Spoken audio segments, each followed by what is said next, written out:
선생님 예쁘네요. 저랑 같이 모텔 가실래요? 군복 벗고 교단의 선특전사 707 출신 여교사를 향한 고등학생들의 조롱. 하지만 그녀는 양아치 학생들에게 진정한 참교육을 통해 개과천선을 시켜 인간으로 만드는 이야기입니다. 구독과 좋아요를 해주시면 더 좋은 사연으로 보답하겠습니다. 부산. 항구의 도시. 짠내 섞인 바닷바람과 서늘한 쇠냄새가 뒤엉켜 이 도시의 공기는 언제나 비릿하고 묵직했다.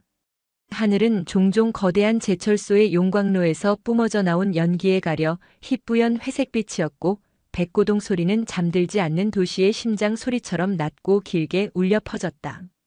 사내들은 거칠었고 삶은 파도처럼 격렬했다. 그 도시의 가장 깊숙한 언덕백이 낡고 빛바랜 건물들이 성벽처럼 둘러싼 그늘진 자리에 한 학교가 있었다. 동명공업고등학교. 이름만 들으면 미래의 산업여군을 길러내는 든든한 요람 같았지만 실상은 부산 일대는 물론 전국 각지에서 밀려난 문제아들의 마지막 종착지 혹은 현대판 유배지였다. 그 중에서도 가장 지독한 속을 들어오는 교사마다 두 손 두 발 다 들고 영혼까지 탈탈 털려 나간다는 지옥의 아가리가 바로 2학년 8반이었다. 교장실의 낡은 가죽 소파는 앉는 사람의 희망까지 빨아들이는 블랙홀처럼 푹 꺼져 있었다.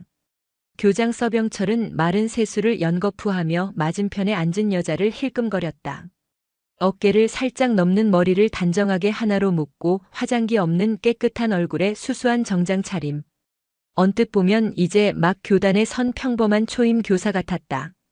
하지만 미동도 없이 자신을 응시하는 그 깊이를 알 수 없는 눈빛과 곧게 편 허리는 서류 파일에 적힌 글자들이 현실로 튀어나온 듯한 착각을 불러일으켰다. 한서진, 32. 대한민국 육군 특수전사령부 제707 특수임무단. 최종 계급 소령. 서병철 교장은 이 믿기지 않는 이력서를 지난 며칠간 수십 번도 더 들춰봤는지 모른다. 그것도 체육교사나 군사교관이 아닌 국어교사라니. 그녀가 지원서와 함께 제출한 군 경력 증명서는 교사의 것이라기보다는 차라리 하나의 완벽한 인간 병기를 위한 사용 설명서에 가까웠다. 대테러, 요인 구출, 공중 및 해상 침투, 폭발물 처리 시와 소설이라는 단어와는 지구 반대편에나 존재할 법한 단어들이 빼곡하게 박혀 있었다. 여자의 몸으로, 그것도 특전사 중에 특전사라 불리는 707부대에서 소령까지 달았다는 사실은 경외감을 넘어 거의 비현실적으로 느껴졌다. 한서진 선생님. 서병철 교장이 간신히 입을 뗐다. 그의 목소리는 잔뜩 쉬어 있었다. 우리 학교 특히 2학년 8반이 어떤 곳인지는 들어서 아시겠지요? 네. 교사들의 무덤. 들어오는 순간 영혼까지 잡아먹히고 살아서 나간 사람이 없다고 들었습니다. 한서진은 표정 하나 바꾸지 않고 대답했다. 그녀의 목소리는 감정의 높낮이가 거의 느껴지지 않아 오히려 서늘한 긴장감을 자아냈다. 그 목소리는 마치 잘 벼려진 칼날 같았다. 과장된 표현이 아닙니다. 전임자는 석 달을 못 버티고 스트레스성 위궤양으로 실려나갔고 그 전임자는 아이들이 던진 의자에 팔이 부러졌습니다. 거긴 교실이 아니라 굶주린 하이에나들이 우글거리는 정글입니다. 아니, 오염된 폐수 처리장에 더 가깝습니다. 서병철 교장은 진심으로 그녀를 말리고 싶었다. 저 고운 얼굴과 가녀려 보이는 몸으로 그 짐승 소굴을 어떻게 감당하겠다는 말인가. 국어 선생님이시지 않습니까? 아이들에게 윤동주의 시와 김유정의 소설이 가진 아름다움을 가르치기 전에 선생님의 신변부터 걱정해야 할 겁니다. 부디 제발 다시 한번 생각해 보시지요. 교육청에 말씀드려서 다른 학교로. 교장 선생님. 한서진이 그의 말을 잘랐다. 그녀의 눈빛이 순간 날카롭게 빛났다. 707부대의 구호가 뭔지 아십니까? 서병철 교장은 멀뚱히 그녀를 쳐다봤다. 안 되면 되게 하라입니다. 그리고 부대의 첫 번째 신조는 전우를 버리지 않는다입니다. 제게 2학년 8반은 새로운 작전 구역이고 그 아이들은 구출해야 할 고립된 아군입니다. 적진에 고립된 아군을 두고 후퇴하는 지휘관은 없습니다. 그녀의 눈빛에는 한치의 흔들림도 한 점의 의심도 없었다. 서병철 교장은 더 이상 아무 말도 할 수 없었다. 그는 자리에서 일어나 서류에 결제 도장을 찍었다. 쾅 하고 울리는 소리가 마치 사형 집행 선고처럼 교장실에 무겁게 울려 퍼졌다. 2학년 8반의 문은 찌그러진 철판처럼 흉물스러웠다. 복도 끝 햇빛조차 비껴가는 그늘진 곳에 위치한 교실에서는 수업 시작 종이 울렸음에도 불구하고 알아들을 수 없는 고성과 욕설, 무언가 부서지는 소리가 간헐적으로 새어나왔다. 교실은 자욱한 담배 연기로 가득했다. 복도를 지나가던 다른 선생들은 애써 그곳을 외면하며 걸음을 재촉했다. 마치 그곳에 존재하는 모든 것을 부정하려는 듯이. 한서진은 복도에 서서 잠시 눈을 감았다. 적진 침투 직전 숨막히는 정적이 온몸을 감싸던 그 순간이 떠올랐다. 심해의 압력처럼 무겁고 면도날처럼 날카로운 긴장감. 이내 그녀는 손잡이를 잡고 단 한순간의 망설임도 없이 문을 열었다. 기이그. 문이 열리는 소음과 함께 교실 안의 모든 소음이 거짓말처럼 멎었다. 자욱한 담배 연기 너머로 30개가 넘는 야생의 눈동자들이 일제히 그녀에게로 향했다. 그것은 단순한 호기심이 아니었다. 경멸, 조롱, 그리고 암컷을 앞에 둔 수컷들의 노골적인 탐욕이 뒤섞인 시선들이었다. 교실은 전쟁터의 폐허나 다름없었다. 부서진 책상 다리가 구석에 나뒹굴고 창문에는 금이 가 있었으며 벽에는 정체불명의 얼룩과 욕설이 가득했다. 교탁 위에는 누군가 먹다 버린 컵라면 용기와 담뱃재가 수북했다. 한서진은 그 혼돈의 풍경을 천천히 훑어보며 교탁으로 걸어갔다. 또각또각. 그녀의 구두 소리가 유난히 교실을 크게 울렸다. 그 소리는 마치 고요한 수면에 떨어지는 얼음 조각 같았다. 와 씨바. 이번엔 좀 쓸만한 년이 왔네. 몸매 봐라. 뒷자리에서 낄낄거리는 소리가 들려왔다. 야 선생. 나이가 몇 개냐? 남친은 있고? 없으면 오빠가 한번 만나줄까? 야유와 휘파람 소리가 뒤따랐다. 한서진은 아무런 반응도 하지 않고 교탁 앞에 섰다. 그녀는 컵라면 용기를 한쪽으로 치우고 들고 온 출석부를 내려놓았다. 그 순간 교실 맨 뒷자리 창가에 앉아있던 남학생과 눈이 마주쳤다. 강마루. 2학년 8반의 실질적인 왕. 부산 일대를 주름잡는 조직의 차기 보스라는 소문이 파다한 살아있는 폭력이었다. 다듬지 않은 머리카락이 눈을 찌를 듯 내려와 있었고 교복은 풀어 헤쳐져 안에 검은 티셔츠가 보였다. 그는 턱을 괜 채 비스듬히 앉아 마치 사냥감을 관찰하는 맹수처럼 그녀를 뜯어보고 있었다. 그의 눈에는 조롱이나 호기심 대신 차가운 경계심과 세상 모든 것에 대한 깊은 권태가 서려 있었다.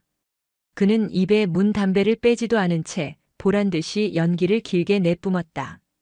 연기가 한서진의 얼굴 쪽으로 희미하게 흘러왔다. 강마루의 옆 행동대장 격인 황태수가 자리에서 벌떡 일어났다. 이름처럼 강철 같은 근육질의 거구였다. 어이 새로운 선생. 황태수가 음흉하게 웃으며 그녀에게 다가왔다. 그의 손에는 불이 붙은 담배가 들려 있었다. 우리 반에 왔으면 신고식부터 해야지. 룰도 몰라? 그는 한서진의 바로 앞까지 다가와 담배를 건네는 신용을 했다. 노골적인 성희롱이 섞인 눈빛으로 그녀의 몸을 위아래로 훑었다. 선생님도 한 대 태우시죠. 팍팍한 세상, 이게 약인데. 아니면 뭐 다른 걸로 풀어드릴까? 오늘 밤 어때? 저열한 도발이었다. 아이들의 낄낄거리는 소리가 다시 커졌다. 강마루는 여전히 턱을 괜 채 이 모든 상황을 무표정하게 지켜보고 있었다. 한서진의 반응을 시험하는 듯 했다. 그녀가 소리를 지르거나 울거나 혹은 교장에게 달려가 이르기를 바라는 눈치였다. 한서진은 황태수를 보았다. 그리고 그가 내민 담배를 보았다. 그녀의 입가에 처음으로 희미한 미소가 떠올랐다. 하지만 그 미소는 따뜻함과는 거리가 먼 만년설처럼 차갑고 서늘한 것이었다. 나는 그녀가 나직이 입을 열었다. 몸에 나쁜 건 질색이라서. 말이 끝나기 무섭게 한서진의 몸이 움직였다. 그것은 번개와 같았다. 그녀는 황태수가 담배를 든 손의 손목을 왼손으로 낚아챘다. 순식간에 벌어진 일에 황태수의 눈이 휘둥그레졌다. 그녀는 손목을 낚아채는 동시에 그의 몸 안쪽으로 파고들며 팔꿈치 관절을 어깨 위로 꺾어 올렸다. 707 특임단의 대테러 근접 전투 기술 중 가장 기본적이면서도 가장 효과적인 제압 기술이었다. 우두두구. 소름 끼치는 소리와 함께 황태수의 입에서 비명이 터져 나왔다. 크악! 담배가 바닥으로 떨어졌다. 한서진은 꺾은 팔을 놓지 않은 채 그의 목덜미를 눌러 교탁에 완전히 처박아 버렸다. 교탁 위 수북했던 담뱃재가 그의 얼굴에 처참하게 들러붙었다. 그녀는 그의 귀에 속삭였다. 얼음 송곳처럼 차가운 목소리였다. 첫째, 여긴 금연구역이야. 학생. 그리고는 그의 머리를 교탁에 한 번 더 쳐박았다. 쿵 하는 둔탁한 소리가 교실에 울렸다. 그리고 둘째, 내 앞에서 2번 다시 그 더러운 손가락 놀리지 마. 다음번엔 손목이 아니라 내 인생을 꺾어버릴 테니까. 교실은 물을 끼얹은 듯 조용해졌다. 아이들은 눈앞에서 벌어진 일을 믿을 수 없다는 듯 입을 벌리고 있었다. 울거나 소리 지르며 도망갈 것이라 예상했던 여선생이 2학년 8반의 행동대장을 단 1초 만에 박살 내버렸다. 그것도 너무나도 깔끔하고 잔혹할 정도로 효율적인 방식으로. 한서진은 황태수를 제압한 채 천천히 고개를 들어 여전히 같은 자세로 앉아있는 강마루를 응시했다. 강마루의 눈이 처음으로 가늘어졌다. 권태롭던 그의 얼굴에 흥미라는 감정이 아주 옅게 스쳐 지나갔다. 한서진은 교실 전체를 향해 선포했다. 나는 오늘부터 너희들의 담임이 된 한서진이다. 그녀는 교탁에 처박힌 황태수의 머리를 툭 치며 말했다. 그리고 여기는 더 이상 너희들의 놀이터가 아니다. 오늘부로 여기는 내 작전 구역이다. 내 구역에서는 내 규칙을 따른다. 그녀는 황태수를 바닥에 팽개치고 자리에서 일어났다. 그리고는 교탁으로 돌아와 출석부를 펼쳤다. 첫 번째 규칙. 내 앞에서 담배 피우지 않는다. 그녀는 바닥에 떨어진 담배를 구두발로 비벼 껐다. 두 번째 규칙. 내게 말할 땐 선생님이라는 호칭을 붙인다. 그녀의 시선이 교실을 한 바퀴 돌았다. 마지막 세 번째 규칙. 내 허락 없이는 그 누구도 이 교실의 다른 사람을 괴롭힐 수 없다. 그녀는 말을 이었다. 그 목소리에는 강철 같은 의지가 담겨 있었다. 이 세 가지 규칙을 어기는 자는 내가 직접 인간이 무엇인지 다시 가르쳐 주겠다. 그녀의 시선이 마지막으로 강마루에게 머물렀다. 불만 있나? 아무도 대답하지 못했다. 바닥에 쓰러진 황태수의 신음소리만이 섬뜩한 정적을 채울 뿐이었다. 지옥의 아가리에 바다보다 깊고 강철보다 차가운 암사자가 들어섰다. 2학년 8반이라는 견고했던 왕국의 성벽에 첫 번째 균열이 생기는 순간이었다. 첫날의 충격 요법은 효과적이었다. 적어도 물리적인 소음은 눈에 띄게 줄었다. 대놓고 의자를 던지거나 교실에서 담배를 피우는 행위는 사라졌다. 하지만 그것은 변화가 아닌 팽팽한 대치 상황에 가까웠다. 굶주린 하이에나 무리가 새로운 상위 포식자의 등장에 숨을 죽이고 상황을 관망하는 것과 같았다. 아이들은 여전히 굳게 닫힌 성벽 안에서 날카로운 눈으로 한서진을 주시하고 있었다. 특히 강마루는 단 한마디도 하지 않았지만 그의 침묵은 교실 전체를 지배하는 보이지 않는 힘이었다. 그는 한서진의 모든 것을 분석하고 있었다. 그녀의 걸음걸이, 말투, 시선 처리, 심지어 숨소리까지. 그는 새로운 적의 약점을 찾고 있었다. 한서진은 그들의 성벽을 무턱대고 부수려 하지 않았다. 특수부대의 기본은 섣부른 공격이 아니라 정찰과 정보 수집이다. 적의 규모, 위치, 화력, 그리고 가장 중요한 약점을 파악하기 전까지의 공격은 자살행위나 다름없었다. 그녀에게 2학년 8반 아이들은 제압해야 할 적이 아니라 복잡한 심리적 지형도를 가진 구조 대상들이었다. 각자의 고통과 상처라는 지뢰밭에 고립된 구조를 기다리는 민간인들. 첫 국어 시간. 한서진은 교과서 대신 얇은 유인물을 나눠주었다. 제목도 작가도 없는 짧은 글 한 편이 전부였다. 잊힌 전쟁터에서 한 노병이 손자에게 쓴 짧은 편지글이었다. 그냥 읽고 아무거나 느껴지는 걸 한 문장이라도 써. 욕도 좋고 그림도 좋다. 단 백지는 내지 마. 백지는 나는 아무 생각이 없는 식물인간입니다 라는 뜻으로 받아들이겠다. 아이들은 투덜거리면서도 유인물을 받아들었다. 대부분은 엎드려 자거나 멍하니 창밖만 바라봤다. 하지만 한서진은 그 모습조차 놓치지 않고 관찰했다. 누가 누구와 눈빛을 교환하는지, 누가 완전히 고립되어 있는지, 누구의 손끝이 미세하게 떨리고 있는지. 그녀의 시야는 360도 전 방향을 탐색하는 레이더처럼 교실 전체를 스캔하고 있었다. 그녀의 눈은 단순한 시각 정보 수집 장치가 아니었다. 그것은 인간의 행동 패턴과 심리 상태를 분석하는 고성능 센서였다. 그녀의 시선이 한 곳에 머물렀다. 교실 앞쪽 구석 창가 자리. 늘 고개를 숙이고 있어 얼굴조차 제대로 보기 힘든 학생이었다. 박하늘. 출석부 사진 속 그는 겁에 질린 사슴 같은 눈을 하고 있었다. 왜소한 체격에 맞지 않게 헐렁한 교복은 마치 남의 옷을 빌려 입은 듯 했다. 그는 2학년 8반의 공식적인 먹잇감이었다. 쉬는 시간이면 황태수 무리에게 둘러싸여 돈을 뜯기고 복도에서 어깨를 부딪혔다는 이유만으로 발길질을 당했다. 하지만 그는 단 한 번도 저항하거나 소리 지르지 않았다. 그저 모든 폭력을 묵묵히 받아낼 뿐이었다. 마치 자신이 고통을 느낌으로써 이 교실의 폭력 총량을 유지하는 희생양이라도 되는 것처럼. 지금도 그는 유인물을 받아들고 펜을 쥔 채 덜덜 떨고 있었다. 백지를 내면 안 된다는 한서진의 말이 그에게는 거대한 압박으로 다가오는 듯 했다. 그의 주변에는 보이지 않는 벽이 있었다. 누구도 그에게 말을 걸지 않았고 그 역시 누구와도 눈을 마주치지 못했다. 그는 이 정글 속에서 스스로를 투명 인간으로 만들려 애쓰고 있었다. 수업 종료 종이 울렸다. 한서진은 유인물을 거뒀다. 대부분의 종이는 낙서나 의미 없는 단어들로 채워져 있었다. 존나 지루함, 배고파, 시발, 선생님 몸매는 합격. 한서진은 그 저열한 성희롱 문구를 보고도 눈썹 하나 까딱하지 않았다. 감정의 동요는 곧 약점의 노출이라는 것을 그녀는 뼈저리게 알고 있었다. 그녀는 유인물을 정리하며 교실을 나섰다. 아이들은 그녀가 사라지자마자 다시 원래의 소란스러운 분위기로 돌아갔다.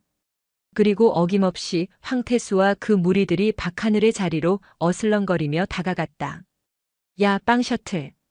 오늘 상납금 준비했냐? 한서진은 교실을 나갔지만 멀리 가지 않았다. 그녀는 복도 코너에 몸을 숨긴 채 열린 뒷문을 통해 교실 안을 지켜보고 있었다. 관찰은 아직 끝나지 않았다. 완벽한 정보 없이는 완벽한 작전도 없었다. 박하늘이 고개를 저었다. 황태수의 표정이 험악하게 일그러졌다. 이 새끼가 진짜 그 계집년이 한번 막아주니까 내가 병신으로 보여. 황태수의 손이 올라가는 순간이었다. 황태수 학생. 교실 문 쪽에서 얼음 같은 목소리가 들려왔다. 한서진이었다. 그녀는 어느새 다시 돌아와 문에 기댄 채 팔짱을 끼고 있었다. 아까 제출한 유인물에 힘이 정이다라고 썼더군. 황태수는 움찔하며 올렸던 손을 내렸다. 아이들의 시선이 다시 한서진에게로 쏠렸다. 멋진 말이야. 세상에 많은 지배자들이 비슷한 말을 했지. 한서진은 천천히 교실 안으로 걸어 들어왔다. 그녀의 걸음에는 어떤 망설임도 없었다. 그런데 말이다. 내가 말하는 힘이라는 게 고작 그거냐? 너보다 약한 놈을 괴롭히고 돈 몇 푼 빼앗는 거. 그건 힘이 아니라 발악이라고 하는 거다. 동네 양아치나 하는 짓이지. 그녀는 황태수 앞에 멈춰섰다. 190에 가까운 거구 앞에서도 그녀는 전혀 위축되지 않았다. 오히려 그녀의 존재감이 거대한 황태수를 압도하고 있었다. 진짜 강한 부대는 어떤 부대인지 아나? 아이들은 의아한 표정으로 그녀를 쳐다봤다. 최첨단 무기를 가진 부대? 아니. 훈련이 가장 잘된 부대? 그것도 아니야. 그녀의 시선이 황태수를 넘어 조용히 이 상황을 관망하는 강마루에게 향했다. 가장 강한 부대는 가장 약한 전우를 챙기는 부대다. 전투 중에 누군가 총에 맞고 쓰러졌을 때 저놈은 약하니까 버리고 가자 하는 부대는 절대 전쟁에서 이길 수 없어. 그 한 명이 구멍 나면 그 구멍으로 전선 전체가 무너지고 결국엔 다 죽는 거다. 그녀는 다시 황태수를 보았다. 그런데 너희는 어때? 같은 반 친구 하나를 나락으로 밀어넣고 있잖아. 그러다 너희 반 전체가 패급 집단 소리를 듣는 거야. 멍청한 놈들. 그녀의 말은 교실 안 모두에게 하는 말이었다. 강마루는 여전히 창밖을 보고 있었지만 그의 귀는 분명 이쪽을 향해 있었다. 패급이라는 단어가 그의 심기를 건드린 것이 분명했다. 한서진은 더 이상 아무 말도 하지 않고 박하늘에게 다가갔다. 그리고 그의 책상 위에 놓인 그가 미처 제출하지 못한 유인물을 집어들었다. 거기에는 떨리는 글씨로 단 한 문장이 적혀 있었다. 도망치고 싶다.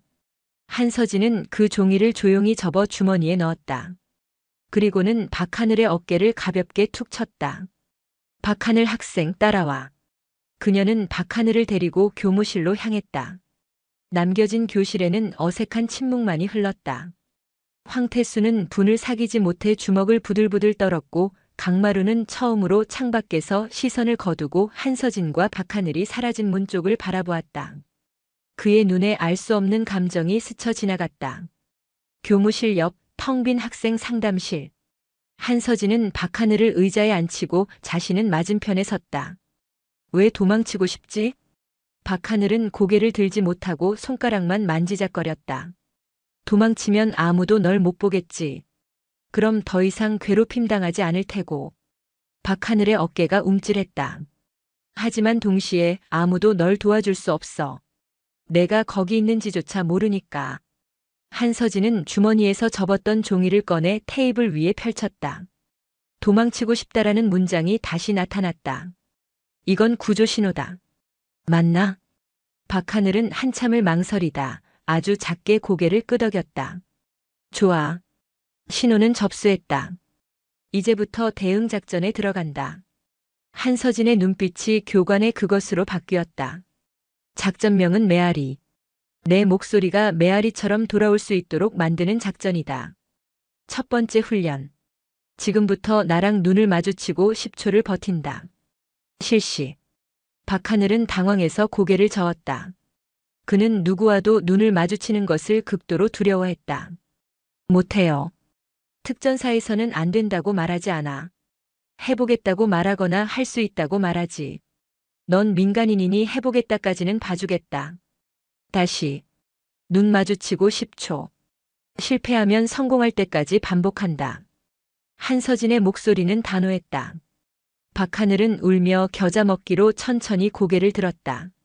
한서진의 깊고 흔들림 없는 눈동자와 마주쳤다. 1초, 2초 박하늘의 시선이 불안하게 흔들렸다. 그는 금방이라도 시선을 피하고 싶었지만 한서진의 눈은 마치 자석처럼 그의 시선을 붙잡고 놓아주지 않았다. 5초, 6초 그의 온몸이 땀으로 젖는 것 같았다. 하지만 이상하게도 그녀의 눈빛에서는 비난이나 동정이 아닌 너는 할 수 있다는 단단한 믿음이 느껴졌다. 9초, 10초. 성공. 한서진이 나직이 말했다.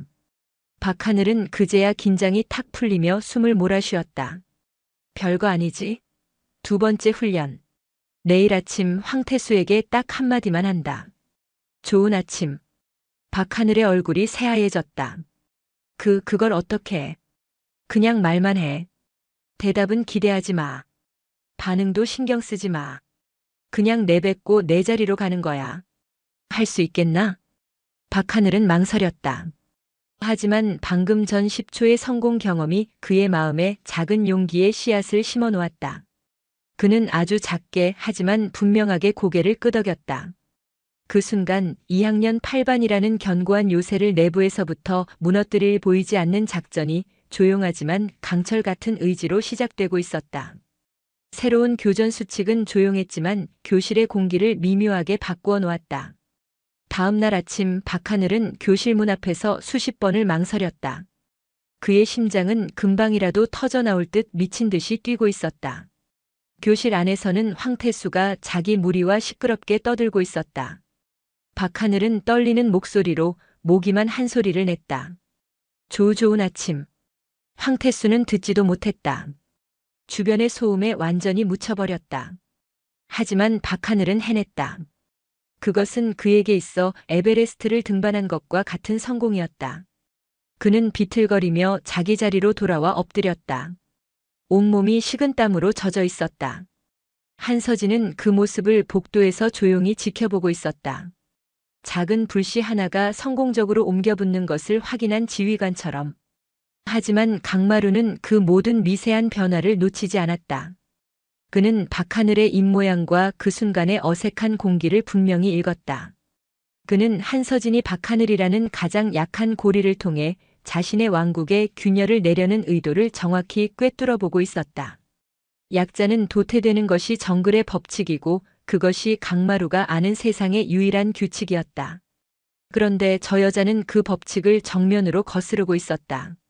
그는 한서진의 방식이 거슬렸다. 불쾌했고 이해할 수 없었다. 한서진은 그들의 저항을 예상했다는 듯 다음 작전을 개시했다. 팀 프로젝트를 시작한다. 조회 시간에 그녀가 폭탄 선언을 했다. 주제는 우리 동네에 숨겨진 영웅. 우리가 사는 이 부산 지역 사회를 위해 묵묵히 일하지만 아무도 알아주지 않는 분들을 찾아 인터뷰하고 발표하는 거다. 3인 1조.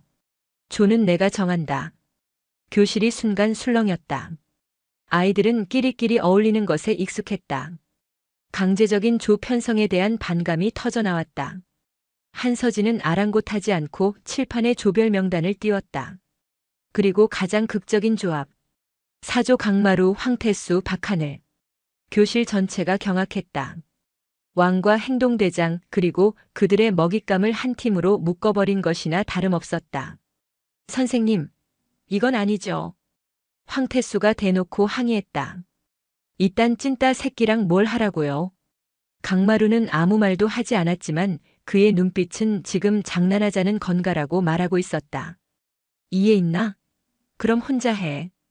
혼자서 3인분의 역할을 다 해내고 발표도 혼자 하면 점수 주겠다. 단 분량이 3배가 되겠지. 아무도 손을 들지 못했다. 지옥 같은 조별 활동이 시작되었다. 강마루와 황태수는 박하늘을 없는 사람 취급했다. 그에게 자료 조사나 인터뷰 섭외 같은 모든 일을 떠넘기고는 자신들은 PC방으로 향했다. 박하늘은 거대한 절망감에 휩싸였다. 한서진의 훈련으로 겨우 얻었던 작은 용기는 산산조각이 났다. 그의 배경에는 깊은 상처가 있었다. 알코올 중독자인 아버지는 매일같이 그에게 폭력을 휘둘렀다. 사내 새끼가 그렇게 약해 빠져서 뭘 하겠냐는 폭언과 함께 강마루는 그런 아버지를 경멸하면서도 그의 생존 방식을 그대로 답습하고 있었다. 약해 보이면 잡아먹힌다. 그래서 그는 누구보다 강해져야만 했다. 진짜 위기는 학교 밖에서 찾아왔다. 강마루에게는 졸업 후 동네를 어슬렁거리며 좀도둑질이나 일삼는 불량배 선배 무리와의 악연이 있었다. 그들의 우두머리는 아귀라고 불리는 20살 청년이었다. 아귀는 최근 강마루가 신참 여선생 밑에서 조용해졌다는 소문을 듣고 그의 자존심을 긁고 싶어 했다. 그날 오후 아귀의 무리는 학교를 마치고 힘없이 걸어가던 박하늘을 후미진 골목으로 끌고 갔다. 강마루를 자극하기 위한 가장 좋은 미끼였다. 야, 내가 강마루 꼬봉이라며? 그 새끼 요즘 학교에서 계집 선생 치마폭에 쌓여서 논다며? 그들은 박하늘을 무자비하게 폭행하고 그의 지갑과 낡은 휴대폰을 빼앗았다. 그리고 그의 지갑에서 낡고 해진 사진 하나를 꺼내 들었다. 돌아가신 어머니와 단둘이 찍은 그에게 남은 유일한 유품이었다. 이건 뭐냐? 내 엄마. 예쁘게 생겼네. 우리가 잘 간직해 줄게. 아귀는 비열하게 웃으며 사진을 자기 주머니에 쑤셔 넣었다. 한서진은 그날따라 야근을 하고 있었다. 교무실 창밖으로 절뚝거리며 걸어가는 박하늘의 모습을 발견했다. 평소보다 훨씬 더 위축된 그의 모습에 그녀는 직감적으로 무슨 일이 생겼음을 알아차렸다. 그녀는 곧장 박하늘을 따라가 자초지종을 들었다. 박하늘은 보복이 두려워 경찰에 신고하는 것을 극도로 무서워했다. 선생님, 제발 그냥 제가 잃어버렸다고 할게요. 제발요. 한서진의 눈빛이 차갑게 가라앉았다. 아니, 이건 내가 잃어버린 게 아니야. 우리가 빼앗긴 거지.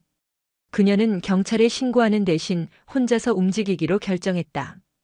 이것은 교사의 역할이 아니라 지휘관의 임무였다. 아군 구출 및 적 거점 무력화. 그녀는 박하늘에게 얻어낸 정보를 바탕으로 아귀 무리가 모여있는 부산 북항에 버려진 냉동 창고로 향했다.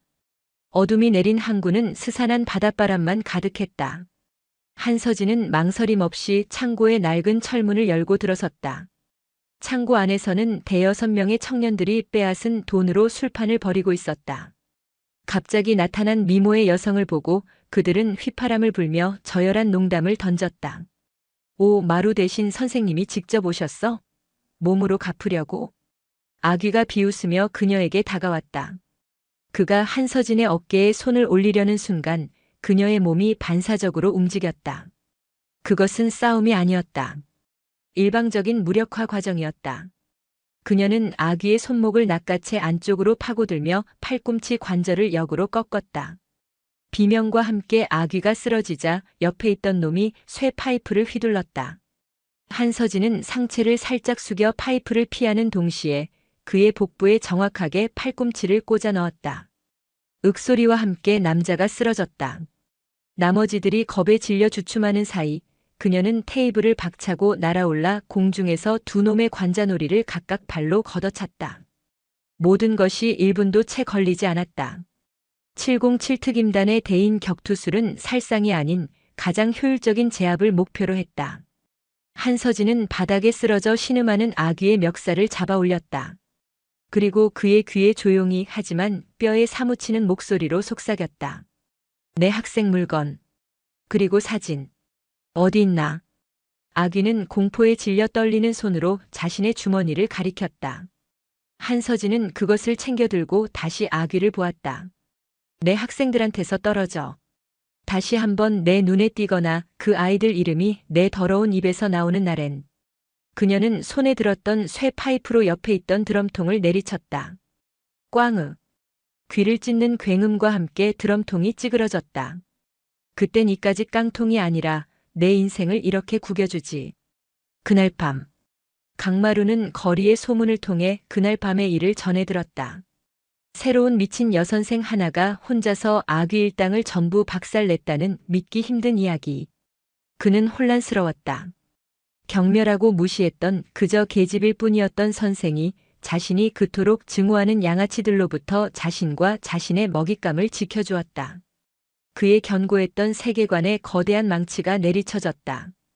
균열이 가고 그 틈으로 이해할 수 없는 감정이 새어들어오고 있었다. 그것은 당혹감이었고 혼란이었으며 아주 희미하고 낯선 안도감이었다. 강마루라는 이름의 거대한 산맥 깊은 곳에서 아주 작은 지각 변동이 시작되고 있었다. 아귀 일당이 한 명의 여교사에게 전멸했다는 소문은 하룻밤 사이에 부산 바닥의 전설이 되었다. 소문은 꼬리에 꼬리를 물고 부풀려져 한서진은 어느새 인간의 형상을 한 특수병기 혹은 비밀 조직에서 파견된 감시자처럼 신격화되었다. 2학년 8반의 공기는 이제껏 겪어보지 못한 기묘한 고요함에 휩싸였다. 그것은 평화가 아니라 거대한 폭풍이 휩쓸고 간 뒤 모든 것이 뿌리 뽑힌 자리에 찾아온 정적이었다. 아이들은 더 이상 한서진에게 감히 눈을 마주치지 못했다. 황태수는 마치 목줄이 채워진 맹견처럼 그녀의 그림자만 스쳐도 움찔거리며 자리를 피했다. 이전의 조롱과 경멸은 온데간데 없고 그 자리에는 원초적인 공포와 경외심이 뒤섞인 감정만이 남았다. 그 혼돈의 중심에 강마루가 있었다. 그는 그 누구보다 깊은 혼돈에 빠져 있었다. 며칠째 그는 잠을 설쳤다. 버려진 냉동 창고에서 벌어진 그 믿을 수 없는 밤의 이야기가 머릿속을 떠나지 않았다. 보호받았다는 생경한 감각. 그것은 그의 세계를 지탱하던 가장 단단한 기둥을 송두리째 흔드는 경험이었다. 양육강식, 비정함, 고독. 그가 믿고 따르던 세상의 법칙이 한순간에 무의미해지는 기분이었다. 그는 이 혼란을 견딜 수 없었다. 자신의 영역이 침범당했고 자신의 방식으로 해결했어야 할 문제가 다른 누군가의 손에, 그것도 그가 가장 무시했던 존재의 손에 의해 너무나도 완벽하게 처리되었다. 이것은 패배감과는 다른 훨씬 더 근원적인 혼란이었다. 점심시간 모두가 식당으로 빠져나간 텅 빈 교실. 한서진은 홀로 남아 창밖을 보며 생각에 잠겨 있었다. 부산항의 거대한 크레인들이 묵묵히 컨테이너를 들어올리는 풍경이 보였다. 주태사는 소리 없이 그녀의 뒤로 다가섰다. 그의 그림자가 그녀의 위로 드리워졌다. 할 말이 있다. 한서진은 돌아보지 않고 대답했다. 해봐. 왜 끼어든 거지? 내가 알아서 할 일이었어. 그의 목소리는 분노와 혼란으로 미세하게 떨리고 있었다. 당신이 뭔데? 동정 따위 필요 없다고 했을 텐데. 한서진은 그제야 천천히 몸을 돌려 그를 마주 보았다. 그녀의 눈은 깊고 고요해서 오히려 그의 격한 감정을 빨아들이는 듯 했다. 동정? 그녀가 나직이 되물었다. 아니, 그건 동정이 아니야. 책임이지. 책임? 내 작전 구역 안에서 발생한 모든 상황은 지휘관인 내가 책임진다. 그녀의 목소리에는 군인 특유의 간결하고 흔들림 없는 힘이 실려 있었다. 강마루, 넌 내 부대원이다. 황태수도 박하늘도 마찬가지야. 부대원이 외부의 적에게 공격당했는데 지휘관이 구석에 숨어서 모른 척하는 법은 없어. 그건 지휘관의 자격이 없는 거니까. 군대식 비유. 그것은 강마루가 이해할 수 있는 유일한 논리였다. 동정이나 연민이라는 감정의 언어가 아닌 임무와 책임이라는 강철의 언어. 그의 가슴 한구석이 서늘해졌다. 부대원. 그는 태어나서 단 한 번도 어떤 집단에 진정으로 소속되어 있다는 느낌을 받아본 적이 없었다. 언제나 혼자였고 혼자서 살아남아야 했다. 그런데 이 여자는 그를 자신의 부대원이라고 말했다. 난 당신 부대원이 된 적 없어. 그는 투박하게 내뱉었지만 목소리의 날카로움은 한풀 꺾여 있었다. 넌 입안에 소속된 순간 자동으로 내 책임 범위 안에 들어온 거야. 그건 내 동의가 필요한 사항이 아니다. 한서진은 한 걸음 그에게 다가섰다. 그녀의 시선은 그의 흔들리는 눈동자를 정확히 꿰뚫고 있었다. 그리고 내가 알아서 할 일이었다고. 정말인가? 내가 갔다면 어떻게 됐을 것 같아? 강마루는 대답하지 못했다. 결과는 둘 중 하나였겠지. 내가 그놈들을 전부 병신으로 만들고 소년원에 가거나 혹은 내가 칼에 찔려 병원 신세를 지거나. 어느 쪽이든 넌 더 깊은 수렁에 빠졌을 거다. 난 내 부대원이 전사하거나 포로가 되는 상황을 방관하지 않아. 그녀의 논리는 너무나도 명확하고 단단해서 강마루는 아무런 반박도 할 수 없었다. 그는 그저 이를 악물고 그녀를 노려볼 뿐이었다. 한서진은 그의 저항적인 눈빛을 피하지 않고 그대로 받아냈다. 내가 가진 힘은 진짜 힘이 아니야, 강마루. 그건 그냥 폭력일 뿐이다. 진짜 힘은 지키는 데서 나오는 거야. 내 자신을 그리고 내 사람들을. 그녀는 화제를 돌렸다. 팀 프로젝트는 어떻게 되어가지? 박하늘 혼자 다 하고 있나? 강마루의 턱 근육이 꿈틀거렸다. 그것은 전곡을 찔린 자의 반응이었다. 오늘 중으로 우리 동네에 숨겨진 영웅, 인터뷰 대상을 정하고 섭외까지 마친다. 이건 명령이다. 그녀는 그렇게 말하고는 그의 옆을 지나 교실을 나갔다. 텅 빈 교실에 홀로 남은 강마루는 주먹으로 벽을 내리쳤다. 젠장. 그의 마음속에서 무언가 거대한 것이 균열을 일으키고 있었다. 지키는 힘. 그 단어가 독처럼 혹은 약처럼 그의 온몸으로 퍼져나가고 있었다. 그날 오후 지옥 같던 조별 활동 시간이 다시 찾아왔다. 강마루는 말없이 자리에 앉아 있었고 황태수는 그의 눈치만 살피고 있었다. 박하늘은 잔뜩 겁에 질린 채 자신이 밤새 조사한 자료들을 작은 목소리로 설명하기 시작했다. 저기 우리 동네에 한국전쟁 참전 용사 할아버지가 하시는 작은 시계의 수리점이 있는데 보수동 책방골목에. 황태수가 코웃음을 쳤다. 미쳤냐? 그런 틀딱 영감을 인터뷰하자고. 하지만 강마루는 의외로 조용했다. 박하늘은 용기를 내어 말을 이었다. 사람들 말로는 예전에 국제시장에 큰 화재가 났을 때 불길 속에 뛰어들어서 사람을 구한 적도 있다고. 박하늘이 내민 자료에는 낡은 신문 기사 스크랩이 붙어 있었다. 불길 속 용감한 시민, 알고 보니 6.25 참전용사. 강마루는 그 낡은 종이 조각을 물끄러미 내려다보았다. 그의 마음속에서 한서진의 목소리가 겹쳐 들렸다. 책임 지키는 힘. 전화번호는? 강마루가 불쑥 물었다.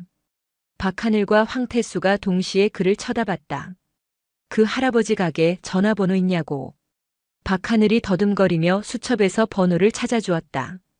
강마루는 자신의 휴대폰을 꺼내들었다. 그리고는 잠시 망설였다. 태어나서 처음 해보는 종류의 일이었다. 누군가에게 정중하게 무언가를 부탁하는 행위. 그는 심호흡을 한 번 하고 통화 버튼을 눌렀다. 여보세요. 그의 목소리는 스스로 듣기에도 어색하고 뻣뻣했다. 저기 동명공고 학생인데요. 팀 프로젝트 때문에 인터뷰를 좀 부탁드리려고. 황태수는 입을 벌린 채 그 광경을 보고 있었고 박하늘의 눈에는 아주 희미한 그러나 분명한 희망의 빛이 어리고 있었다. 한서진의 잠입 작전은 가장 단단했던 적의 심장부에서 조용히 성공을 거두고 있었다. 강마루라는 고독한 요새에 굳게 닫혔던 문이 아주 조금씩 스스로 열리기 시작하고 있었다. 부산의 심장부 보수동 책방골목.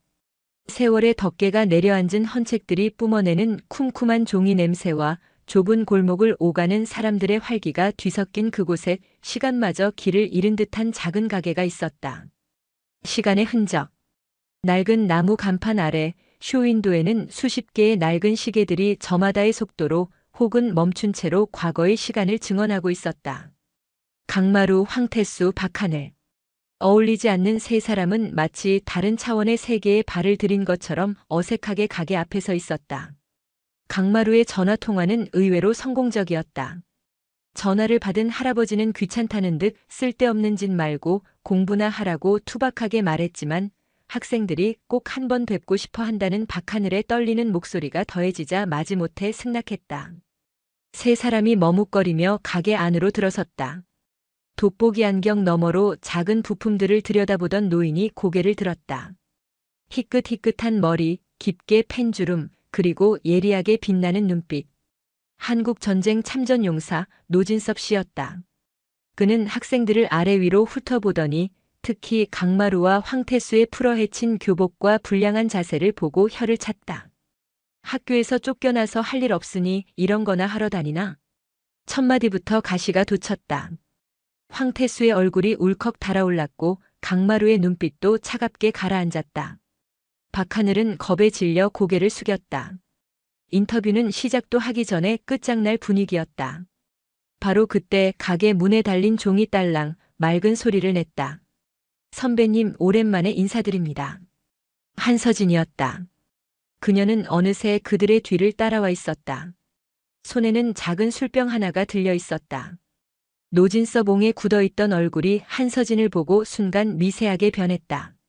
놀라움과 반가움이 스쳐 지나갔다. 한소령 아니, 이제 한 선생이라고 해야 하나? 여긴 어쩐 일인가? 제 학생들입니다. 제가 드린 숙제 때문에 선배님을 귀찮게 해드린 모양입니다. 강마루와 황태수는 얼어붙었다. 선배? 한소령? 두 사람의 관계를 전혀 이해할 수 없었다. 이런 애송이들이 자네 학생이란 말인가? 노진섭 옹은 여전히 퉁명스러웠지만 목소리 톤은 한결 부드러워져 있었다. 그는 한서진을 보더니 먼지 쌓인 의자를 턱짓으로 가리켰다. 일단 앉아봐. 이놈들도. 한서진의 등장은 굳게 닫혀있던 강철의 문을 여는 마스터키였다. 그녀는 과거 부대 행사에서 우연히 노진섭 옹을 만난 적이 있었다. 특전사 후배로서 대선배에 대한 존경심을 표했던 그녀를 노인은 기억하고 있었다. 어색한 분위기 속에서 박하늘이 떨리는 손으로 녹음기와 노트를 꺼냈다. 인터뷰가 시작되었다. 처음에는 옛날 이야기에서 뭐하냐며 입을 닫았던 노진섭 옹은 한서진이 조용히 차를 따르고 그의 말을 경청하자 조금씩 마음을 열기 시작했다. 그의 이야기는 아이들이 상상했던 전쟁 영웅의 무용담이 아니었다. 장진호의 혹한 살을 애는 바람, 며칠씩 이어지는 굶주림, 언제 어디서 총알이 날아올지 모르는 극도의 공포에 대한 이야기였다. 영웅은 무슨 그냥 하루하루 살아남으려고 발버둥 치던 겁쟁이들 일 뿐이었어. 그는 쓴웃음을 지으며 멈춰버린 괴종시계를 내려다보았다. 옆에서 동료가 죽어나가는데도 슬퍼할 시간도 없었지. 그저 나는 아니어서 다행이다 안도하는 게 전부였으니까. 그게 인간이야. 극한 상황에 몰리면 다들 짐승이 되는 거지. 그의 이야기는 날 것 그대로의 전장이었다. 황태수는 주먹만 세면 최고인 줄 알았던 자신의 모습이 얼마나 하찮은 것인지 깨달았다. 박하늘은 극한의 공포 속에서도 살아남은 노인의 모습에서 기묘한 동질감과 위로를 느꼈다. 이야기가 무르익을 무렵 노진서봉은 시선을 돌려 줄곧 침묵을 지키고 있던 강마루를 똑바로 응시했다. 자네 눈빛이 꼭 젊을 적 내 모습을 보는 것 같군. 세상 전부를 짊어지고 혼자서 싸워야 한다고 믿는 고독한 눈이야. 강마루의 어깨가 움찔했다. 자신의 가장 깊은 곳을 꿰뚫어 보는 듯한 노인의 시선에 그는 숨이 막혔다. 그런데 기억하게 젊은이. 노인의 목소리가 낮게 깔렸다.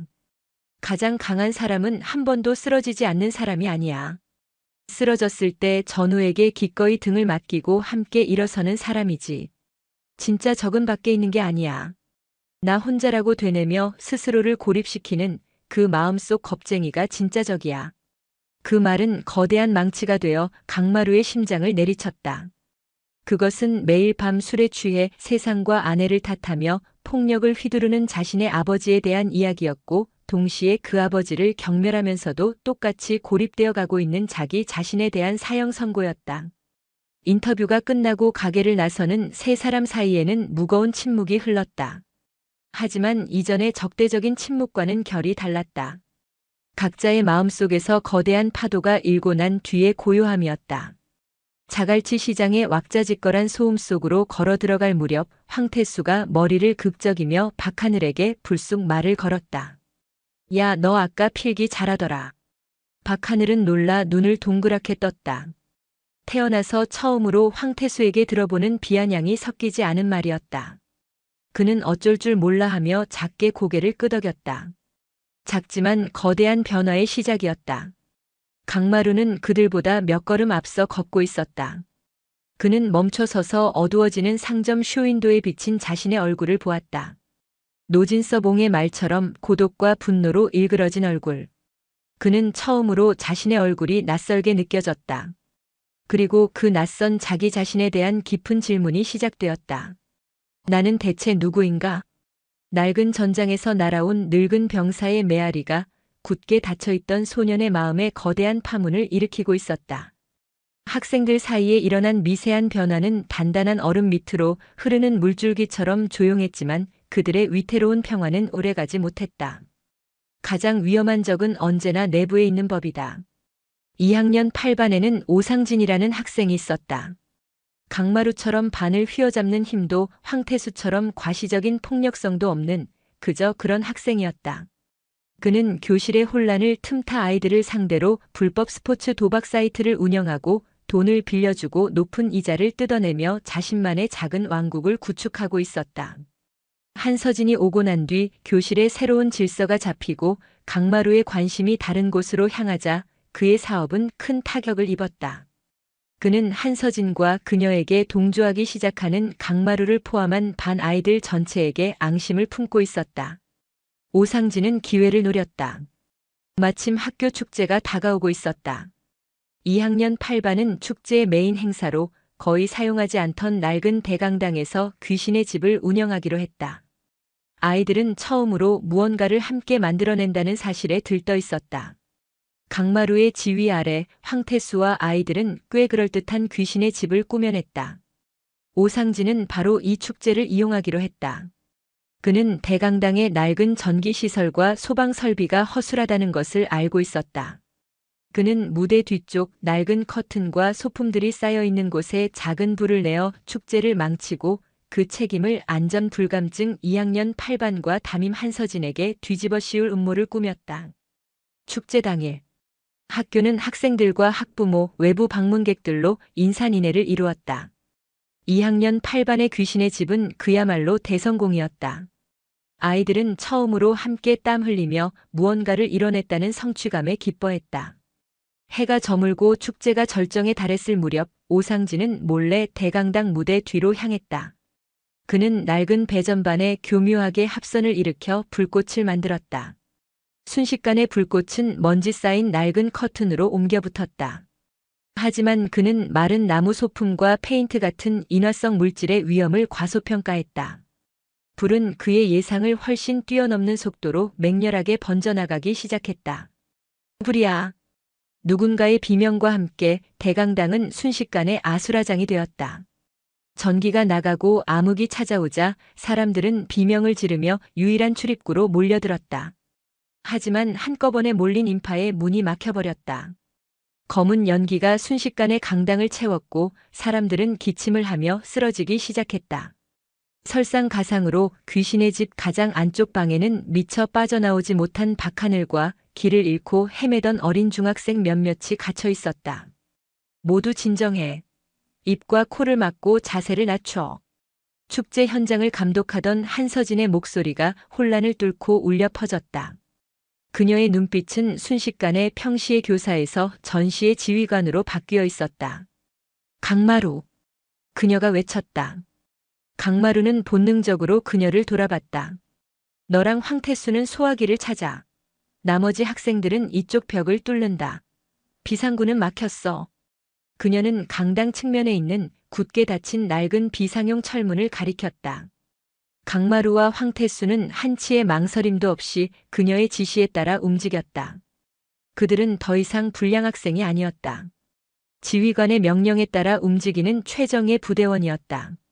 아이들은 힘을 합쳐 낡은 철문을 뜯어내기 시작했고 한서진은 젖은 수건으로 입을 막고 조금의 망설임도 없이 불길과 연기가 가득한 강당 안으로 다시 뛰어들어갔다. 박하늘, 어디 있나? 그녀는 갇혀있는 아이들을 찾아 나섰다. 짙은 연기 속에서 그녀는 마침내 귀신의 집 가장 안쪽에서 기침을 하며 쓰러져 있는 박하늘과 중학생들을 발견했다. 하지만 그들이 있는 방의 문은 이미 불길에 휩싸여 있었다. 나갈 길이 없었다. 천장에서는 불붙은 파편들이 쏟아져 내리고 있었다. 바로 그때 밖에서 철문이 뜯어지는 요란한 소리가 들렸다. 강마루와 아이들이 마침내 비상구를 확보한 것이다. 선생님, 이쪽입니다. 강마루가 연기 속을 향해 미친 듯이 소리쳤다. 한서진은 아이들을 이끌고 소리가 들리는 쪽으로 향했다. 하지만 그들 사이를 거대한 화마가 가로막고 있었다. 절체절명의 순간 한서진은 주저하지 않았다. 그녀는 자신의 겉옷을 벗어 아이들을 감싸 안았다. 숨 참아. 짧은 명령과 함께 그녀는 아이들을 방패처럼 감싼 채 불길을 정면으로 뚫고 달리기 시작했다. 피할 수 없는 거대한 폭풍 속에서 그들은 살아남기 위한 처절한 사투를 벌이고 있었다. 불길은 포효하는 야수처럼 낡은 강당을 집어삼키고 있었다. 자결하는 열기가 피부를 태울 듯 쇄도했고 검은 연기는 폐부를 찢는 고통을 안겨주었다. 한서진은 겁에 질린 중학생들과 박하늘을 자신의 몸 뒤로 숨긴 채 활활 타오르는 화마의 장벽을 노려보았다. 퇴로는 없었다. 뒤에서는 이미 천장이 무너져 내리기 시작했고 앞으로 나아가는 길은 불지옥 그 자체였다. 선생님, 연기 너머 비상구를 확보한 강마루의 절박한 외침이 들려왔다. 그 목소리는 칠흑 같은 절망 속 한 줄기 빛과도 같았다. 숨 참아. 한서진은 짧게 명령을 내렸다. 그녀는 망설이지 않았다. 특전사의 훈련은 불가능을 가능하게 만들기 위해 존재했다. 그녀는 자신의 겉옷을 벗어 아이들의 머리를 감싸고 가장 작은 중학생을 품에 안았다. 그리고는 불길이 가장 약해 보이는 지점을 향해 한 마리 흑표범처럼 몸을 날렸다. 그것은 인간의 영역을 넘어선 움직임이었다. 자결통이 온몸을 꿰뚫었지만 그녀는 비명 한 번 지르지 않았다. 오직 아이들을 안전한 곳으로 옮겨야 한다는 지휘관의 본능만이 그녀의 몸을 지배하고 있었다. 이쪽입니다. 비상구 쪽에서 강마루와 황태수가 소화기를 미친 듯이 뿌려대며 길을 열고 있었다. 그들은 단순한 불량 학생이 아니었다. 위기 상황에서 자신의 역할을 정확히 인지하고 지휘관을 엄호하는 숙련된 부대원처럼 움직이고 있었다. 한서진은 아이들을 차례로 비상구 밖으로 밀어냈다. 마지막으로 박하늘까지 안전하게 내보낸 순간이었다. 우직근육 쾅. 그녀의 바로 위에서 불붙은 거대한 무대 장치가 무너져 내렸다. 그녀는 본능적으로 몸을 날렸지만 떨어지는 파편의 일부가 그녀의 어깨를 강타했다. 짧은 신음과 함께 그녀의 몸이 휘청였다. 바로 그 순간 강마루와 황태수가 주저없이 다시 연기 속으로 뛰어들었다. 선생님, 정신 차리십시오. 그들은 정신을 잃어가는 한서진의 양팔을 붙들고 필사적으로 그녀를 밖으로 끌어냈다. 그들이 비상구를 완전히 빠져나온 직후 거대한 굉음과 함께 강당 지붕 전체가 안으로 무너져 내렸다. 조금만 늦었더라면 모두가 함께 매몰되었을 것이다. 밖은 아수라장이었다. 뒤늦게 도착한 소방차의 사이렌 소리, 사람들의 비명, 울음소리가 뒤섞여 거대한 소음의 파도를 만들고 있었다.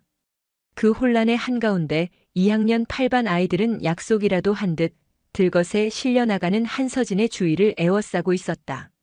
검댕과 먼지로 뒤덮인 아이들의 얼굴에는 이전에는 찾아볼 수 없었던 끈끈한 유대감과 처절한 슬픔이 함께 서려 있었다. 그들은 화마 속에서 함께 싸웠고 서로를 구했으며 마침내 자신들의 지휘관까지 구해냈다. 그들은 이제 단순한 오합지졸이 아닌 생사를 함께한 전후 하나의 부대였다. 하지만 그들의 처절한 승리를 축하해주는 사람은 아무도 없었다.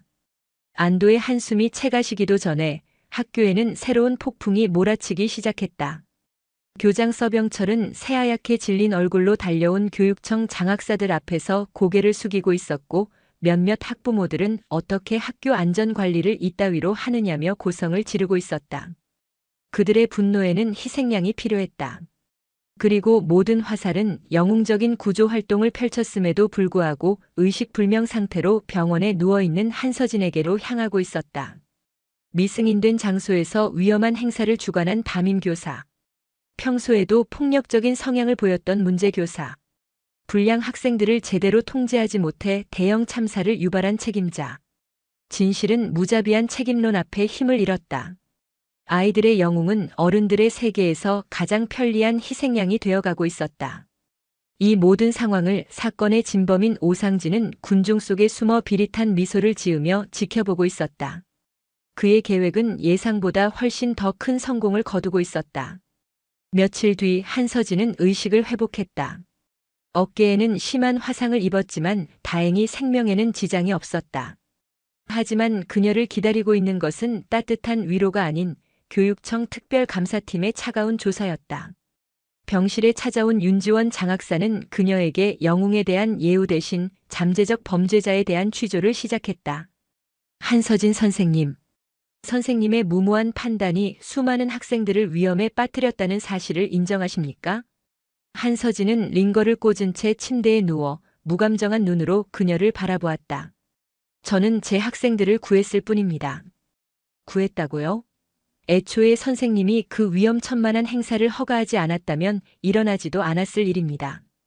게다가 일부 학생들의 증언에 따르면 2학년 8반 아이들이 평소에도 불을 가지고 위험한 장난을 쳤다는군요.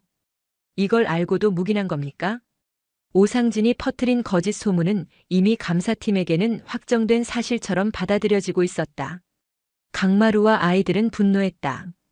그들은 병원으로 달려가 한서진을 만나려 했지만 감사 대상자와의 접촉 금지라는 규정 아래 가로막혔다. 아이들은 세상의 부조리함에 치를 떨었다. 목숨을 걸고 자신들을 구해준 영웅이 책상에 앉아 서류만 들여다보는 자들에 의해 죄인으로 만들어지는 이 어처강 없는 현실을 받아들일 수 없었다. 화염은 꺼졌지만 더 차갑고 잔인한 전쟁이 이제 막 시작되고 있었다. 그리고 그 전쟁의 최전선에 아이들은 스스로 걸어 들어가기로 결심했다. 자신들의 유일한 지휘관을 구하기 위해. 한서진에 대한 교육청의 징계위원회가 열릴 것이라는 공고가 학교 게시판에 붙었다.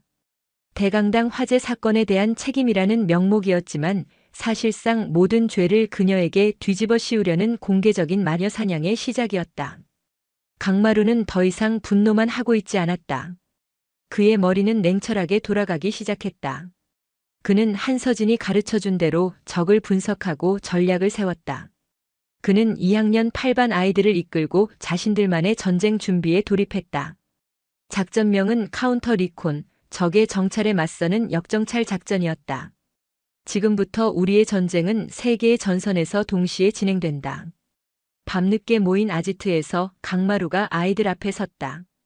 그는 더 이상 불량 학생들의 우두머리가 아니었다. 위기에 처한 부대를 이끄는 지휘관이었다. 첫 번째 전선은 증거다. 박하늘, 내가 맡아라. 모두의 시선이 박하늘에게 쏠렸다. 그는 여전히 어깨를 움츠리고 있었지만 눈빛만은 예전과 달랐다.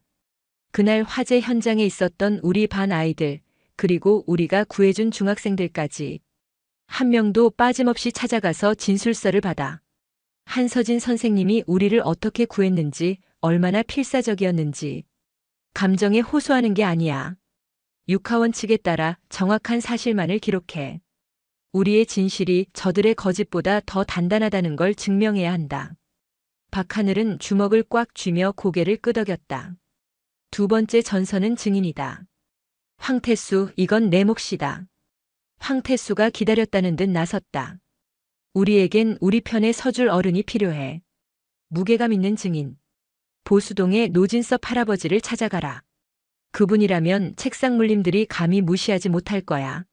무릎을 꿇어서라도 반드시 우리 편으로 모셔와야 한다. 마지막 세 번째 전선. 강마루의 눈이 차갑게 빛났다. 진짜 적을 찾아내는 일이다. 화재는 사고가 아니야. 누군가 의도적으로 일으킨 방화다. 그리고 그 범인은 우리를 잘 아는 내부에 있는 놈이야. 이 임무는 강마루 자신이 직접 맡기로 했다. 그는 오상진의 얼굴을 떠올렸다. 화재 이후 다른 아이들은 모두 분노하고 슬퍼하고 있을 때 유독 그의 얼굴에서만 희미한 안도감과 만족감을 읽었었다. 작전은 즉시 개시되었다. 박하늘은 황태수와 함께 아이들을 만나러 다녔다. 처음에는 부모님들이 반대하며 만나주지 않는 경우도 많았다. 하지만 박하늘은 포기하지 않았다. 그는 더 이상 어눌하고 겁먹은 소년이 아니었다. 그는 자신이 직접 겪은 진실을 떨리지만 힘있는 목소리로 증언했다. 그의 진심은 결국 아이들과 학부모들의 마음을 움직였다. 수십 장의 진술서가 차곡차곡 쌓여 하나의 거대한 진실의 성벽을 만들어가고 있었다. 황태수는 노진서봉을 찾아갔다. 노인은 처음에는 애들 싸움에 늙은이를 끌어들이지 말라며 냉담했다. 하지만 황태수는 물러서지 않았다. 그는 가게 앞에서 밤이 새도록 무릎을 꿇고 기다렸다. 그리고 다음 날 아침 가게 문을 연 노인에게 말했다. 할아버님께서 전쟁터에서 나라를 지키셨던 것처럼 저희는 저희 선생님을 지키고 싶습니다. 저희에게는 이게 전쟁입니다. 노병에 굳게 닫혔던 마음이 젊은 병사의 진심 앞에 마침내 열렸다. 한편 강마루는 어둠 속에서 조용히 움직였다. 그는 오상진의 뒤를 밟았다. 며칠간의 끈질긴 추적 끝에 그는 오상진이 학교 뒤편 공터에서 다른 학교 불량배들과 몰래 만나고 있다는 사실을 알아냈다. 그들은 오상진이 운영하는 불법 도박 사이트의 자금 문제로 얽혀 있었다. 강마루는 직감했다. 그곳에 모든 해답이 있다는 것을. 그는 혼자 가지 않았다. 황태수와 뜻을 함께하는 몇몇 아이들과 함께였다. 그들은 더 이상 혼자가 아니었다. 공터에서의 대치는 팽팽했다. 오상진은 수적으로 우세한 다른 학교 불량배들을 믿고 큰 소리를 쳤다. 강마루, 내 시대는 끝났어. 이제 곧 내년 선생도 쫓겨날 거고 이 구역은 내가 접수한다. 바로 그 순간 어둠 속에서 수십 개의 오토바이 헤드라이트가 일제히 그들을 향해 켜졌다. 강마루가 미리 연락해둔 그의 옛 친구들이었다. 순식간에 전세는 역전되었다. 오상진. 강마루가 차갑게 말했다. 그는 주먹을 쓰는 대신 휴대폰 녹음 버튼을 켠 채 그에게 다가갔다. 내가 불을 질렀다는 거 알고 있다. 지금 내 입으로 모든 걸 자백하면 정상 참작의 기회는 주지. 하지만 끝까지 버티면 오늘 여기서 내 놈들 전부 아스팔트에 코를 갈게 될 거다. 궁지에 몰린 오상진은 결국 모든 것을 실토했다. 한서진을 쫓아내고 학교의 질서를 다시 예전으로 되돌리기 위해 불을 질렀다고 하지만 그렇게까지 큰 불이 날 줄은 몰랐다고 울부짖었다. 그의 자백은 강마루의 휴대폰에 고스란히 담겼다. 모든 준비는 끝났다. 징계위원회 당일 아침 한서진이 입원한 병실로 하나의 소포가 배달되었다. 그 안에는 두툼한 진술서 뭉치와 오상진의 자백이 담긴 휴대폰, 그리고 반드시 승리하십시오.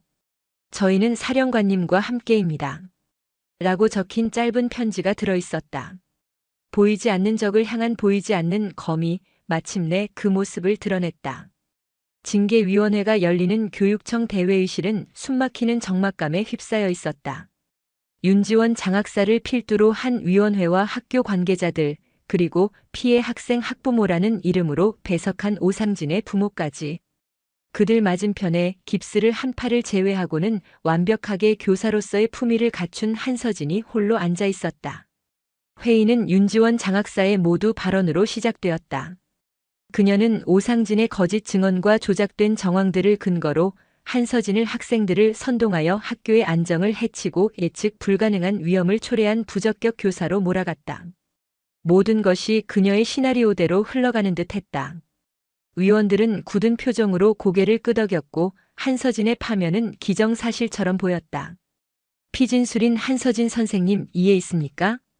윤지원 장학사가 승리를 확신한 듯한 눈빛으로 물었다. 한서진은 대답 대신 자신이 가져온 서류 가방을 열었다.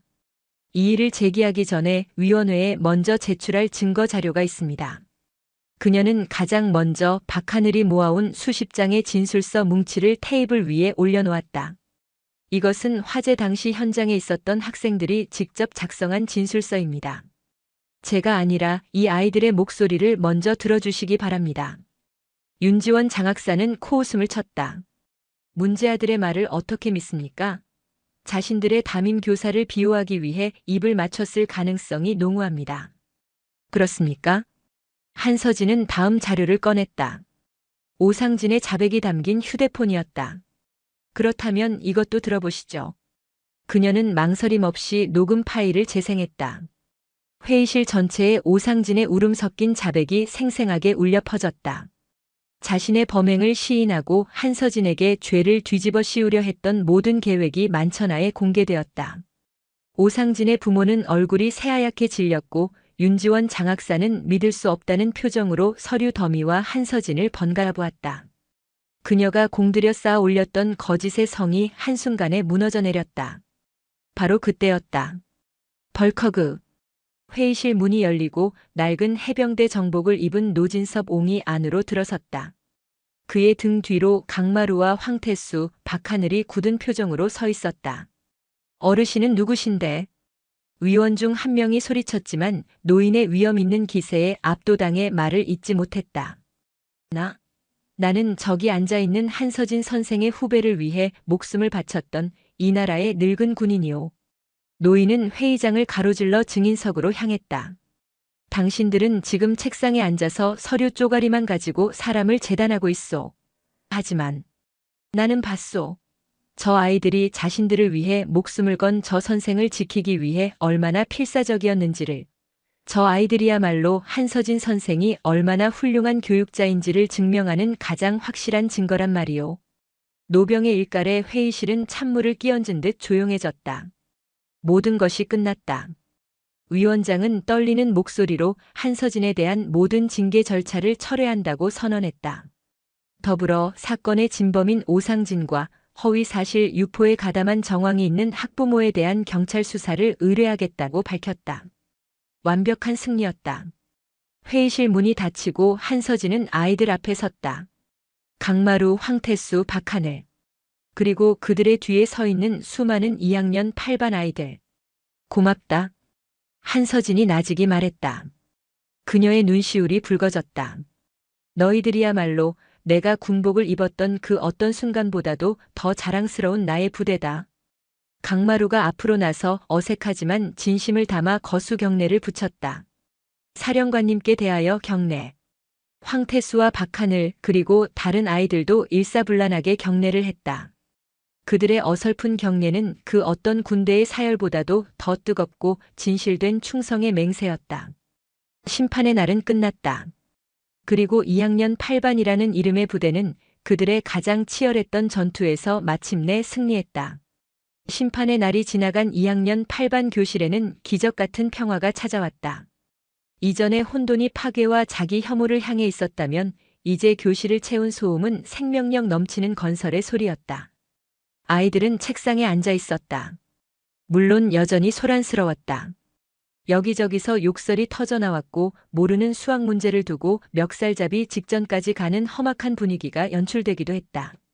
하지만 그 모든 소음의 밑바탕에는 해보자는 처절한 의지가 깔려 있었다. 교실의 권력 구조는 완전히 재편되었다. 더 이상 군림하는 왕은 없었다. 대신 각자의 역할이 있었다. 강마루는 모두가 인정하는 작전 사령관이었다. 그는 전체적인 학습 분위기를 조율하고 아이들이 지치거나 포기하려 할 때마다 특유의 카리스마로 그들의 정신을 다잡았다. 벌써부터 질질 짜지 마. 전쟁은 시작도 안 했어. 그의 투박한 한마디는 그 어떤 따뜻한 격려보다 효과적이었다. 황태수는 스터디 그룹 풍기 위원장이라는 해괴한 직책을 스스로 맡았다. 그는 무시무시한 완력으로 조는 놈을 깨우고 딴짓하는 놈을 감시했다. 야, 이 새끼야. 연필 잡는 힘이 그거밖에 안 돼? 그러다 전쟁터 나가서 총이나 제대로 쏘겠냐? 그의 협박은 이제 폭력이 아닌 기묘한 형태의 응원이 되어 있었다. 박하늘은 정보 참모 역할을 톡톡히 해냈다. 그는 각 과목의 핵심 요점들을 꼼꼼하게 정리하여 모두에게 나눠주었다. 그의 노트는 2학년 8반의 족집게 비급으로 통했다. 아이들은 이제 그를 빵 셔틀이 아닌 박 참모라고 불렀다. 하지만 그들의 앞에는 지금까지와는 차원이 다른 거대하고 압도적인 적이 버티고 있었다. 바로 대학 수학 능력 시험. 대한민국 모든 고등학생에게 내려지는 지상 최대의 시련이자 그들에게는 에베레스트 산보다도 더 높아 보이는 절망의 벽이었다. 몇 주간의 열정은 금세 한계에 부딪혔다. 초등학교 과정부터 구멍이 숭숭 뚫려 있는 아이들에게 고등학교 3학년의 학습 내용은 외계어와 같았다. 노력해도 오르지 않는 모의고사 점수 앞에서 아이들의 눈빛은 다시 예전처럼 죽어가기 시작했다. 해봤자 뭐하냐, 우린 어차피 밑바닥인데. 그냥 지금처럼 살다 공장이나 가는 거지, 뭐. 과거의 망령, 폐급이라는 자기 비하가 전염병처럼 교실에 퍼져나갔다. 아이들이 쌓아 올린 연약한 성벽이 내부에서부터 무너져 내리기 시작했다. 한서진은 그 순간을 놓치지 않았다. 그녀는 이것이 아이들의 인생을 건 마지막 전투임을 직감했다. 이번 전투는 그녀가 대신 싸워줄 수 없었다. 아이들 스스로가 이겨내야만 했다. 그녀가 할 일은 그들이 최강의 전사로 거듭나도록 훈련시키는 것이었다. 그녀는 조회 시간에 교탁 앞에 서서 패배감에 젖은 아이들을 둘러보았다. 지금부터 마지막 작전을 개시한다. 아이들의 희미한 눈빛이 그녀에게로 향했다. 작전명 미래. 우리의 목표는 수능이라는 단 하나의 고지를 점령하는 것이 아니다. 각자의 특성과 강점에 맞는 각자만의 고지를 찾아내고 그 정상을 탈환하는 것이다. 그녀는 국어 교사였지만 이제부터 그녀가 가르칠 것은 단순한 지식이 아니었다. 그녀는 특수부대에서 배운 모든 전략과 전술을 아이들의 인생 설계에 접목시키기 시작했다. 전쟁에는 보병만 있는 것이 아니다. 포병, 공병, 통신병, 의무병 각자의 역할이 모여 하나의 강력한 부대를 만든다. 대학에 가는 것은 돌격부대가 되는 것과 같다. 하지만 기술을 배워 산업 현장의 전문가가 되는 공병도 나라를 지키는 군인이 되는 보병도 모두가 우리 사회에 반드시 필요한 존재다. 실패한 인생은 없어. 각자 다른 임무가 있을 뿐이다. 그녀의 말은 아이들의 다쳤던 마음을 열었다. 모두가 똑같은 길을 가야 한다는 압박감에서 벗어나 처음으로 자신의 길에 대해 고민하기 시작했다. 그녀는 아이들을 위한 맞춤형 훈련 계획을 짰다. 그리고 지원군을 요청했다. 과거 자신의 부대 동기였지만 지금은 유명 학원 강사가 된 친구를 초빙해 수학 특강을 열었고 아이들의 진심에 감동한 다른 과목 교사들도 기꺼이 2학년 8반만을 위한 방과 후 특강반을 개설해 주었다. 보수동의 노진서봉은 아이들을 위해 살아있는 역사 특강을 열어주기도 했다. 무엇보다 그녀가 집중한 것은 아이들의 정신력이었다. 정신이 무너지면 육체도 무너진다. 그 반대도 마찬가지다. 강한 정신력은 강한 체력에서 나온다. 매일 아침 7시. 한서진과 2학년 8반 아이들은 어김없이 부산의 광안리 해수욕장 백사장에 모였다. 그녀는 아이들과 함께 구보를 했다. 처음에는 욕을 하며 헉헉대던 아이들도 시간이 지나자 대열을 맞춰 함께 구호를 외치며 뛰었다. 2학년 8반. 필승. 미래 정복. 그들의 함성은 동해의 새벽을 가르는 우렁찬 포효가 되었다. 땀 흘리는 고통 속에서 그들의 나약한 정신은 강철처럼 단련되고 있었다. 시간이 흘러가며 아이들 각자는 자신만의 무기를 찾아냈다. 박하늘은 글쓰기에 놀라운 재능을 보였다. 한서진은 그를 따로 불러 논술을 직접 지도했다. 이제 그의 무기는 침묵이 아닌 날카로운 논리와 풍부한 감성을 담은 글이었다. 그의 목표는 국어 국문학과였다. 황태수는 여전히 수학 공식 앞에서 좌절했지만 누구보다 성실하게 아침 구보와 체력 단련에 임했다. 그는 자신이 공부보다는 몸으로 부딪히는 일에 더 강하다는 것을 깨달았다. 한서진은 그에게 소방관이나 경찰관이 되는 길을 제안했다. 누군가를 괴롭히던 힘을 이제는 사람을 구하고 지키는 힘으로 쓸 수 있다는 말에 그의 눈이 처음으로 빛났다. 가장 치열한 전투를 치르고 있는 것은 강마루였다. 그는 자기 자신과 싸우고 있었다. 아버지처럼 살지 않겠다는 일념 하나로 그는 하루 4시간만 자며 미친 듯이 공부에 매달렸다. 하지만 그를 짓누르는 압박감과 과거의 트라우마는 거대한 어둠이 되어 그를 수시로 집어삼키려 했다. 수능을 한 달 앞둔 어느 날 저녁 사건이 터졌다. 술에 취한 그의 아버지가 비틀거리며 야간 자율학습이 한창인 교실로 쳐들어왔다. 강마루. 이 개새끼야 나와. 악취와 고함 소리에 교실은 순식간에 얼어붙었다. 강마루의 얼굴이 새하얗게 질렸다.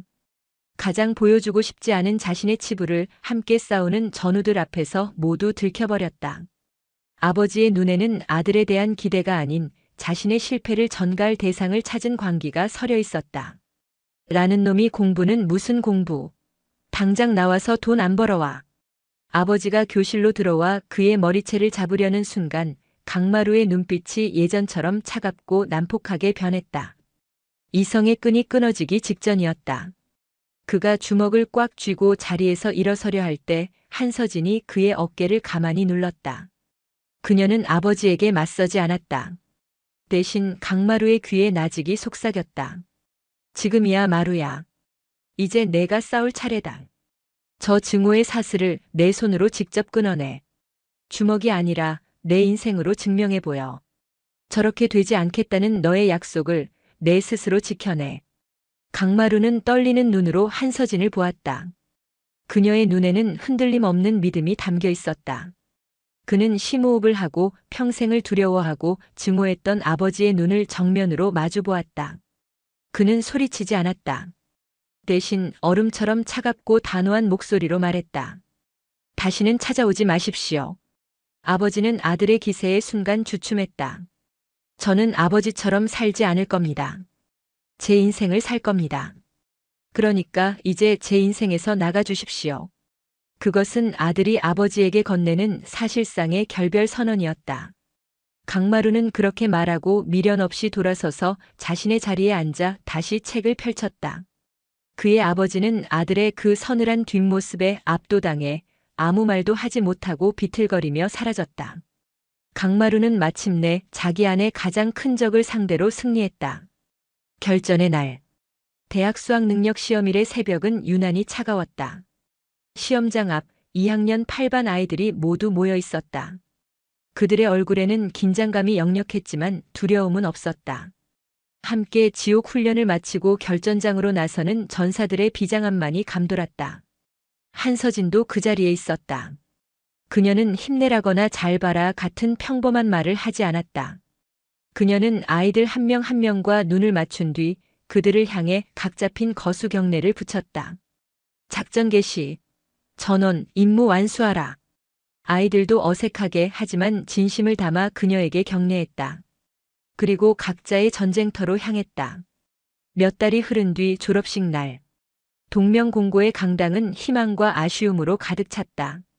2학년 8반 아이들은 모두 모여 있었다. 결과는 기적 같았다. 모두가 명문대에 합격한 것은 아니었지만 단 한 명의 낙오자도 없이 모두가 자신의 길을 찾아냈다. 박하늘은 원하던 대학의 문예창작과에 합격했다. 그는 더 이상 유령이 아닌 세상을 향해 자신의 이야기를 쓸 작가가 될 터였다. 황태수는 당당히 소방공무원 체력시험에 합격하여 최종 면접을 앞두고 있었다. 그의 주먹은 이제 누군가를 해하는 대신 사람을 구하는 방패가 될 것이다.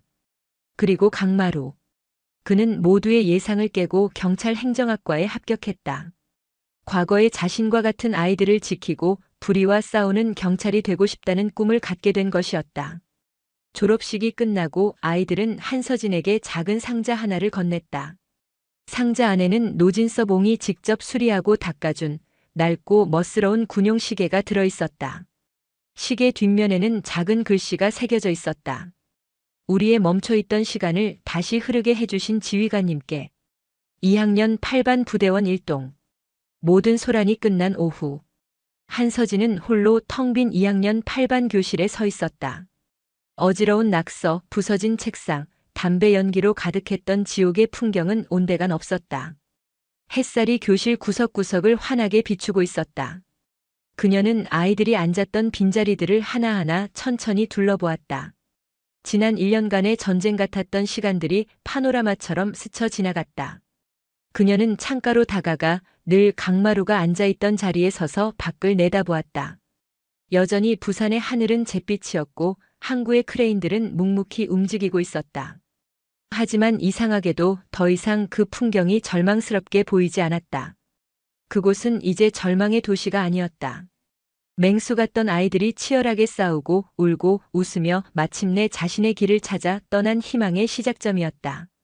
한서진의 입가에 부드러운 미소가 번졌다. 작전 완료. 고립되었던 아군 전원 각자의 미래로 무사히 출항. 그녀의 길고 길었던 임무는 마침내 끝이 났다. 오늘도 요지경 사연을 잘 들어주셔서 감사합니다.